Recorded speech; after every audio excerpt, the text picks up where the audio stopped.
Okay, kwenye mwendelezo sasa, jambo la pili kwenye brooding ni ventilation, yani mzunguko wa hewa bandani.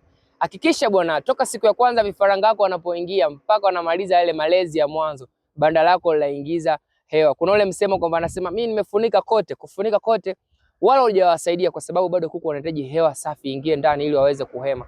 Sasa swali ni je, utajuaje kama hewa inazunguka bandani?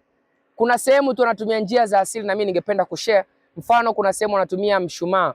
Mshumaa ule unaweka kwenye kisosi, unachuchumaa usawa kuku wanapohema pale, unakuwa unauwasha. Ule moto kama utasimama pasipo na kupepea, inamaanisha mule ndani hewa inakuwa haitembei. Ila kama mshumaa utauwasha utazima, inamaanisha hewa inaenda kwa spidi sana. Ila ukiwasha mshumaa ukawa unapepea kawaida na hauzimi, inamaanisha hewa inazunguka vizuri. Hizo ni moment tatu tofauti. Kwa hiyo mshumaa utakusaidia wewe kujua kama banda langu linaingiza hewa ama aliingize hewa. Ila ni muhimu banda kuingiza hewa kiasi ili kuku wako waepuke na magonjwa kama brooder pneumonia, aspergillosis. Maana ule mkaa unaozalisha joto, kwa mfano unazalisha ile carbon monoxide.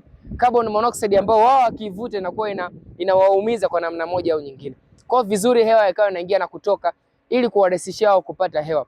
Tunaendelea na mada nyingine. Unachofanya ni kucomment hapo chini ni kipi ambacho ulihitaji maelezo nacho zaidi ili tuweze kukusaidia. Daki Farm Life.